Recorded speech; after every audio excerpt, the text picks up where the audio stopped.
ದೇವಜನರೇ, ಯೇಸು ಕ್ರಿಸ್ತನ ನಾಮದಲ್ಲಿ ನಿಮಗೆ ವಂದನೆಗಳು.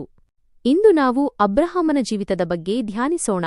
ಬೈಬಲ್ನಲ್ಲಿ ಅಬ್ರಹಾಮನನ್ನು ವಿಶ್ವಾಸದ ತಂದೆ ಎಂದು ಕರೆಯಲಾಗಿದೆ. ಅವನು ಪರಿಪೂರ್ಣನಾಗಿದ್ದರಿಂದ ಅಲ್ಲ, ಆದರೆ ದೇವರ ಮಾತಿಗೆ ಸಂಪೂರ್ಣವಾಗಿ ನಂಬಿಕೆ ಇಟ್ಟು ನಡೆದದ್ದರಿಂದ.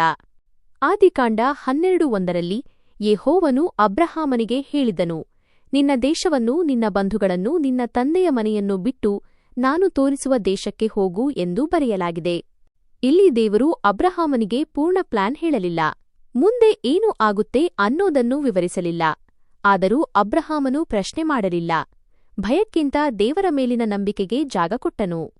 ಆದಿಕಾಂಡ 12:4 ನಾವು ನೋಡಬಹುದು, ಅಬ್ರಹಾಮನು ಯೆಹೋವನ ಮಾತಿಗೆ ವಿಧೇಯನಾಗಿ ಹೊರಟನು. ಇದು ನಮಗೆ ಕೊಡುವ ದೊಡ್ಡ ಪಾಠ ಏನು?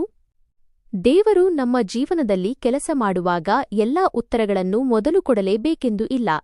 ನಾವು ಕೇಳಬೇಕಾದದ್ದು ಒಂದೇ, ನಾವು ದೇವರ ಮೇಲೆ ನಂಬಿಕೆ ಇಡುತ್ತಿದ್ದೇವಾ?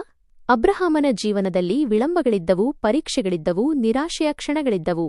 ಆದರೂ ದೇವರ ವಾಗ್ದಾನ ವಿಫಲವಾಗಲಿಲ್ಲ. ರೋಮಾಪುರ 4:18 ನೋಡೋಣ.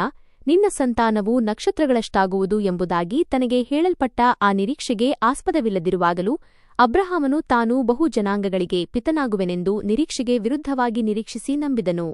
ಇಂದು ನಮ್ಮ ಜೀವನದಲ್ಲೂ ಹಾಗೆಯೇ. ಸಮಸ್ಯೆಗಳು ದೊಡ್ಡದಾಗಿರಬಹುದು, ಉತ್ತರಗಳು ತಡವಾಗಬಹುದು.